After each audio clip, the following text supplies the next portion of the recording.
Om Swastiastu. Salam sejahtera bagi kita semua. Semoga kita selalu berada dalam lindungannya dan diberikan kesehatan dalam menghadapi kondisi seperti saat ini.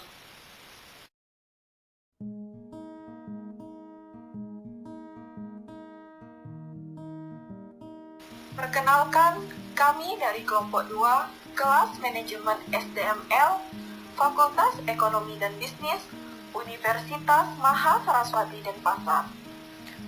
Kami akan mempresentasikan materi silabus 2, yaitu Sistem Informasi untuk Keunggulan Kompetitif.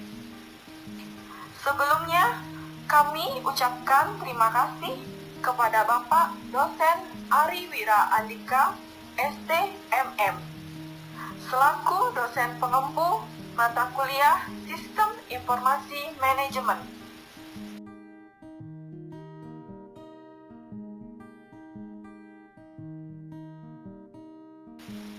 Selanjutnya, izinkan saya memperkenalkan anggota kami dari kelompok 2, yaitu Gede Mulyantara nomor absen 9, Kiki Suryani Oktavia nomor absen 16, Made Mega Okta Landari nomor absen 17.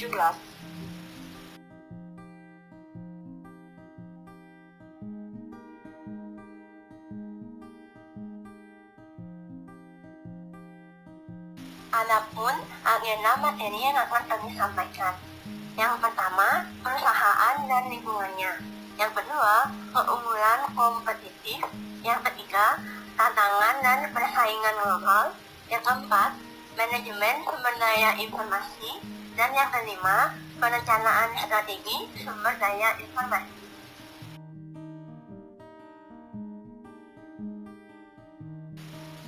Materi yang pertama tentang perusahaan dan lingkungannya. Perusahaan merupakan organisasi yang didirikan oleh seseorang atau sekelompok orang atau badan lainnya, yang kegiatannya melakukan produksi dan distribusi guna memenuhi kebutuhan ekonomis manusia. Lingkungan perusahaan itu sendiri terbagi menjadi dua, yaitu lingkungan eksternal dan lingkungan internal. Beberapa para ahli pernah menjelaskan mengenai arti dari perusahaan.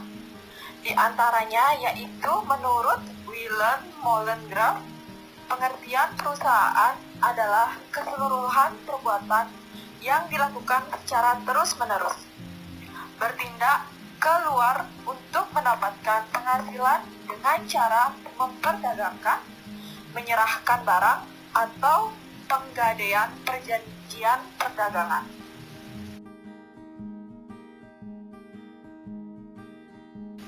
Lingkungan perusahaan itu terbagi menjadi dua, yaitu yang pertama ada lingkungan internal dan lingkungan eksternal. Yang pertama, lingkungan internal. Lingkungan internal merupakan kejadian dan kecenderungan dalam suatu organisasi yang mempengaruhi manajemen, karyawan, dan budaya organisasi. Yang termasuk lingkungan internal adalah tenaga kerja, peralatan dan mesin, permodalan, bahan mentah, bahan setengah jadi, sistem informasi, dan administrasi sebagai acuan pengambilan keputusan. Yang kedua itu ada lingkungan eksternal. Lingkungan eksternal merupakan semua kejadian di luar perusahaan yang memiliki potensi untuk mempengaruhi perusahaan. Lingkungan eksternal terbagi menjadi lingkungan ekstern mikro dan lingkungan ekstern makro.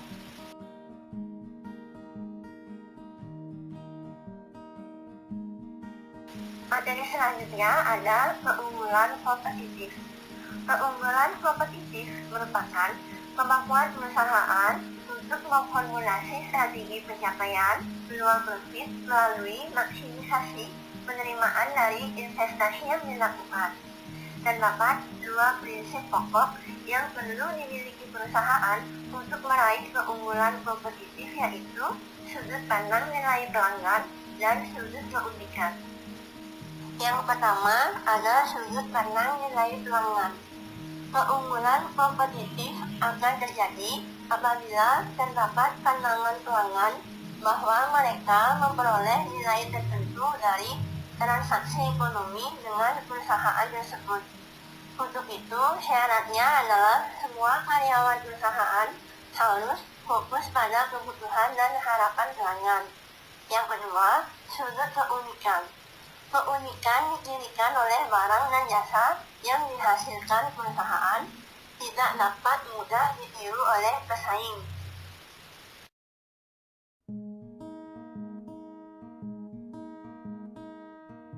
Materi yang ketiga ada tantangan dan persaingan global. Tantangan yang terkandung pada sistem pasar bebas yaitu bagaimana kita dapat memanfaatkan setiap peluang untuk mengembangkan industri dan menghasilkan produk yang dapat bersaing dan diserap pasar internasional. Guna menghadapi tantangan tersebut, maka sumber daya manusia yang berkualitas sangat diperlukan untuk dapat memainkan peran sebagai pelaku aktif yang dapat bersaing. Salah satu faktor yang menentukan dalam daya saing suatu produk adalah mutu produk. Mutu merupakan bagian isu kritis yang menantang dalam persaingan global. Tantangan lainnya dalam menghadapi pasar dan persaingan bebas adalah bagaimana menciptakan sektor pertanian dan industri yang efisien, efektif, dinamis, dan berkelanjutan, serta penyebar luasan teknologi dan inovasi yang terkait dengan sistem produksi, packaging, serta pemasaran. Globalisasi dapat dipandang sebagai suatu tantangan. Dalam konteks globalisasi sebagai tantangan merupakan cara pandang yang optimis, di mana memandang globalisasi sebagai suatu yang menantang. Suatu yang menantang mengandung makna bahwa sesuatu tersebut harus disikapi dan dihadapi dengan berbagai upaya dan strategi.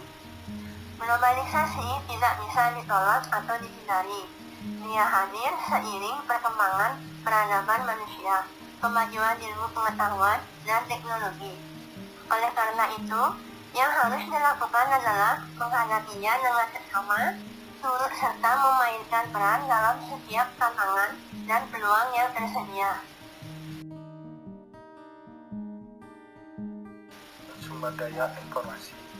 Manajemen sumber daya informasi atau IRM merupakan sebuah kegiatan yang dimiliki oleh seluruh tingkat manajer dengan maksud untuk mengenali dan mengelola sumber daya informasi yang diperlukan dalam memenuhi kebutuhan informasi yang didasarkan pada beberapa persyaratan.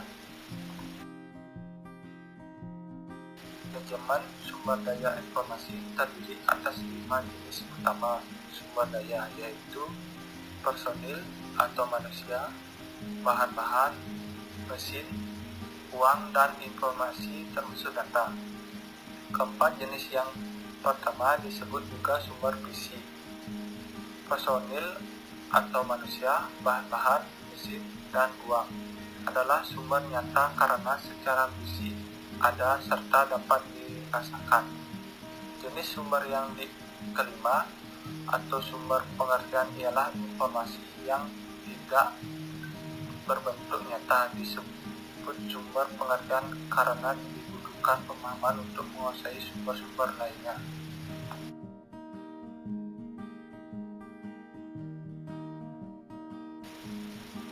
Agar perusahaan sepenuhnya dapat mencapai manajemen sumber daya informasi atau IRM, perlu adanya serangkaian kondisi tertentu. Kondisi-kondisi tersebut meliputi beberapa elemen-elemen yang diperlukan, yaitu yang pertama, kesadaran bahwa keunggulan kompetitif dapat dicapai melalui sumber daya informasi yang unggul. Yang kedua, kesadaran bahwa jasa informasi adalah suatu area fungsional utama. Yang ketiga, kesadaran bahwa CEO adalah eksekutif puncak. Yang keempat, perhatian pada sumber daya informasi. Perusahaan saat membuat perencanaan strategi dan rencana strategi formal untuk sumber daya informasi. Yang kelima, strategi untuk mendorong dan mengelola tim user komputing. Yang terakhir, rencana strategi formal untuk sumber daya informasi.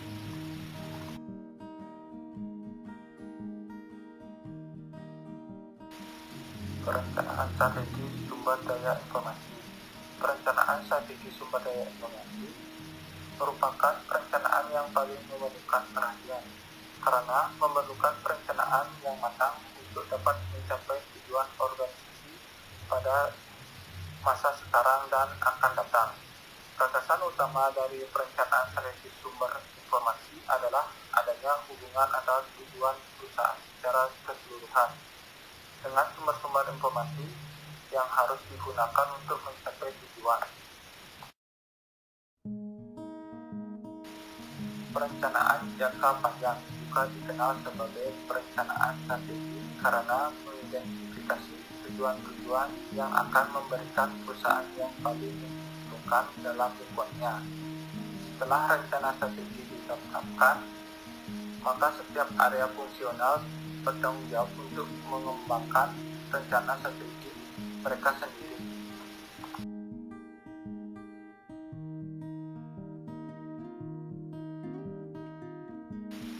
Nah, kesimpulan yang kami tarik dari materi yang kami sampaikan yaitu perusahaan merupakan organisasi yang didirikan oleh seseorang atau sekelompok orang atau badan lainnya yang kegiatannya melakukan produksi dan distribusi guna memenuhi kebutuhan ekonomis manusia.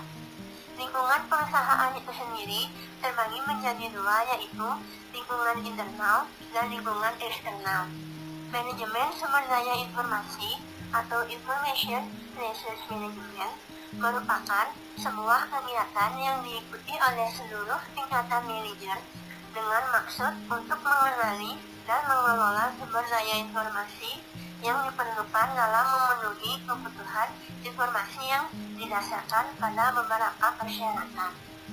Keunggulan kompetitif merupakan kemampuan perusahaan untuk memformulasi strategi pencapaian peluang profit melalui maksimisasi penerimaan dari investasi yang dilakukan. Tantangan yang terkandung pada sistem pasar bebas adalah bagaimana kita dapat memanfaatkan setiap peluang untuk mengembangkan industri dan menghasilkan produk-produk yang dapat bersaing dan diserap pasar internasional. Guna menghadapi tantangan tersebut, maka sumber daya manusia yang berkualitas sangat diperlukan.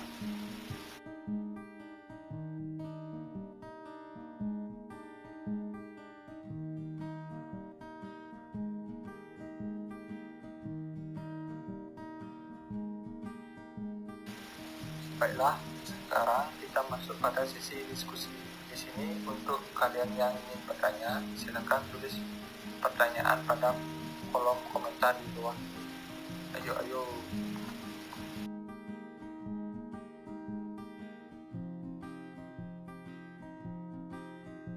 Dan presentasi dari kelompok 2. Jika ada salah kata dalam pengucapan, mohon dimaafkan. Selalu ingat menggunakan masker jika berpergian dan selalu mencuci tangan setelah beraktivitas. Kami tutup dengan Parama Santi. Om Santi Santi Santi Om. Jangan lupa di subscribe, like, dan komen ya guys. Terima kasih.